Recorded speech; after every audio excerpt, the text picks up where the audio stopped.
let's shift focus and let's discuss India's potential when it comes to the EV space. What are the valuation that the companies are now pegging in at, and what exactly is the ground reality of it all? Let me welcome on board Rajeev Singh, partner and automotive leader at Deloitte India, and we also have with us Mahesh Babu, the CEO at Switch Mobility India, EV company of Ashok Leyland. Gentlemen, good morning. Good to have you on the show. Rajiv, if I could begin the discussion with you really.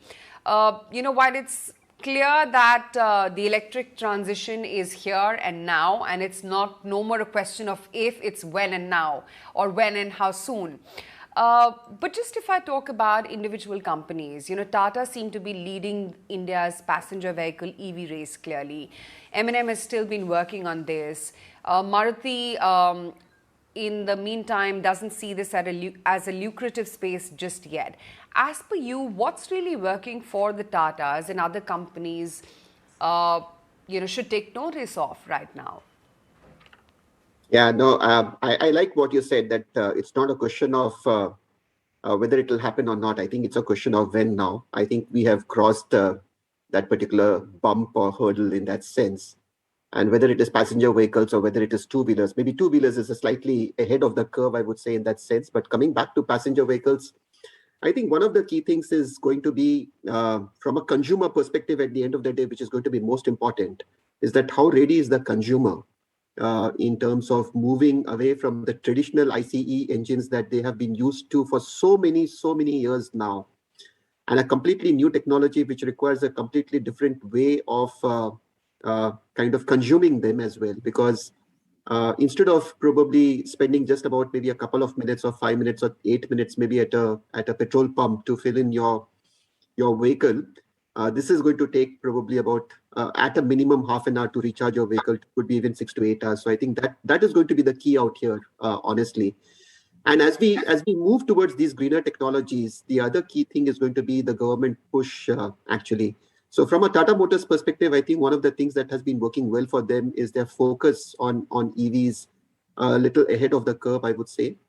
And also, I think that they have been looking at creating a portfolio which is somewhere in the sweet spot. So we at Deloitte, for example, when we went and spoke to the consumers spoke that if there is a vehicle, then probably I should get at least minimum 350 kilometers on a single charge. And if it is something that probably is just maybe slightly higher than the ICE engine, it should not be significantly higher. So from a price point perspective, that's what the consumers are looking at. I don't think so that we still have a vehicle exactly which matches, even if it matches the range, it doesn't match the price point yet. That's what I think as technology becomes cheaper will help. But I think some of the companies definitely have a little head-on advantage on those points.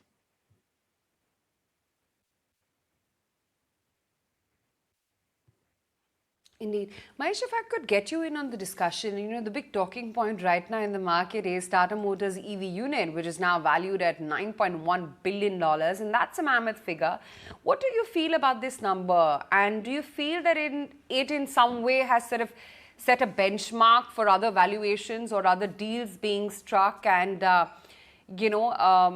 this is clearly going to be, in that sense, a benchmark of sorts. Yeah, I agree. If you look at EV sector, it is not looked at as an automobile industry. EV is looked as a startup which disrupts the whole mobility ecosystem. If you look at valuations are in multiples of the potential of the business which it can create over a future of time. I think, as you said, everybody now kind of agree that EV is going to play a vital role in future of mobility. And with energy security and also import substitute, India needs to move towards electric mobility. And hence, if you look at Switch Mobility, we have recently been valuated at about 1.8 billion. We are looking at multiple things. We are looking at getting into 10x growth in next 3 years. And multiple things are happening both in personal segment and CV segment. While I agree with Rajiv that consumer has to adapt for the new way of living in personal segment, I think the most important is two-wheelers and commercial segment.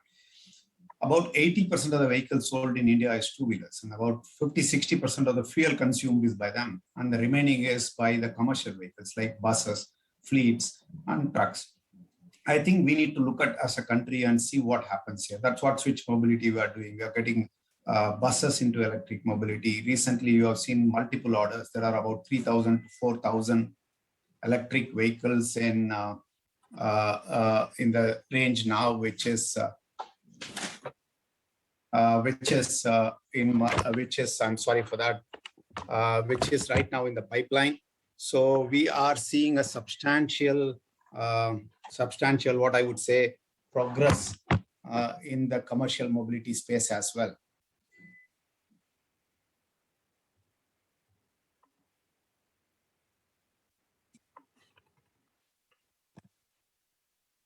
Oh no, what the hell?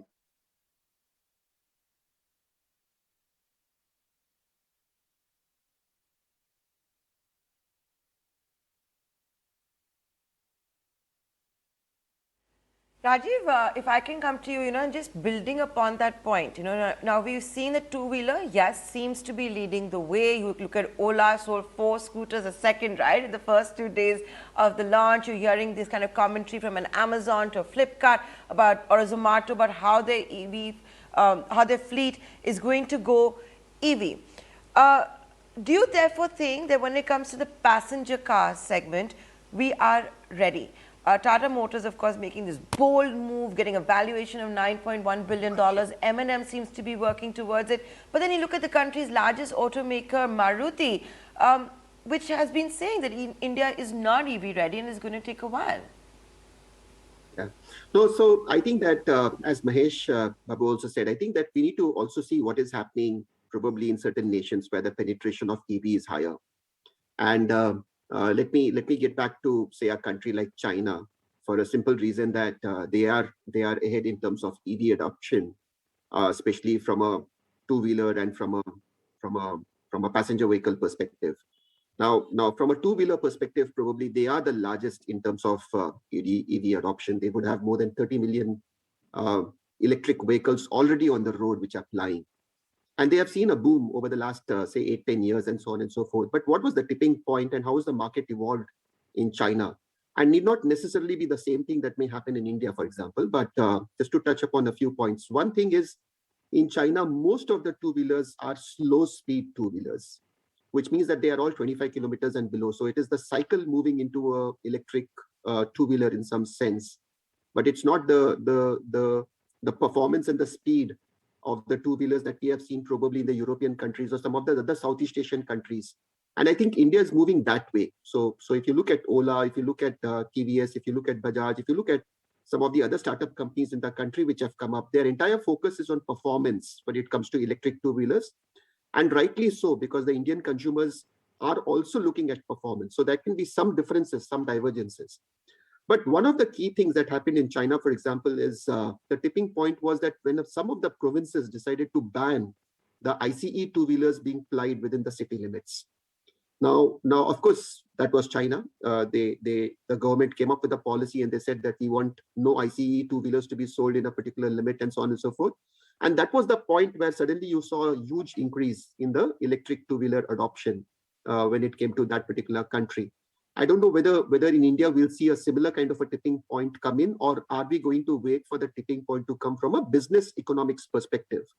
And I think that even from a business economics perspective on the two-wheeler space, we are very close to it. I think that we are just now getting into that tipping point where an electric two-wheeler is making a business sense from a daily commuter perspective as well. So a person who is using a two-wheeler for his daily commute, and I think that is the mass. That is the mass once they move to electric, that you will see suddenly large volumes coming in. From a passenger vehicle perspective, since the question that you asked was around PV, I think we are some time away from that tipping point. I don't think so that we are yet very close to that tipping point. We are a few years away from that tipping point. But if the government decides to push, for example, if the government takes a call and says that all the old vehicles that government has, and it is quite possible, saying that, okay, if I have vehicles which are already in, say, operating in Bharat 1 and Bharat 2 or even older norms, and let me scrap, because we also have a scrappage policy, and let, whether it is the defense, whether it is police, or whether it is the PSUs, whether it is any government ministry, state ministry, and they decide that over the next 2 years, next 3 years, let's move towards electric vehicles. I think something like that will really, really help in terms of pushing the adoption of EVs in a significant manner. Because whenever a new technology like this is coming in, and this technology is also something which is environment friendly in a manner, I think that both the things may really help. In two-wheelers, I think it's not really needed because we will get to that tipping point very soon. Correct. But passenger vehicles, we may need it.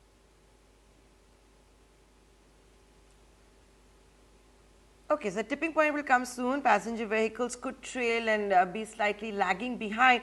But Rajiv, I want to get your views in on as far as the batteries go. You're talking about government contributions, subsidies, this, that, and the other. Now, when it comes to EVs and everything I've read, it's always about a chicken and egg situation when it comes to the actual EV and the battery and the charging station. I want to get your views on this. Do you think that India is kind of leading the way when it comes to innovations around batteries, and are we making our mark globally? Whether you have an Amara Raja, which wants to set up a $1 billion gig factory, you're hearing some wonderful news from the startup universe about charging in less than 15 minutes, 30% cheaper. There's another one which is not based on lithium or aluminum. There are a lot of innovation that's coming out. No, so pardon me, these are going to be my views, but I do feel that, see, I think a lot of nations are leading the pack, I would say, when it comes to battery innovation. And overall, as a country, I'm just taking this as a platform to just share my views. Overall, as a country, I think when it comes to material science, specifically as a subject, I think we, not just from a battery perspective, but overall also, I think we have some distance to cover. I think countries like South Korea, countries like Taiwan, and some other Southeast Asian countries do a better job when it comes to material science, where there is a lot of innovation happening on material perspective, not just batteries, but even otherwise. And in India, we do have some players. So there are definitely a few players who are doing a lot of innovation on that front. Lithium ion is just one of the types. Let's keep that in mind. I mean, a lot of chemistry combinations are being tried and worked out at the current time. The focus is very simple. The focus is can I strike on a combination or a metal chemistry which can give me a higher life, which is the number of cycles I can charge, recharge, and can it be covering the entire life of a vehicle in some sense?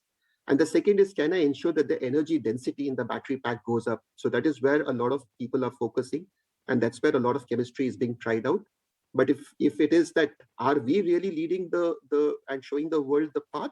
I think let's get down to ground and say that yes, we are doing a few things. No doubt, a lot of startups in India are trying to do a few things, but at the same time, there are many other countries where probably we are seeing a lot more happening. I think we need to have more effort going into R&D on the material science space, especially, is my view.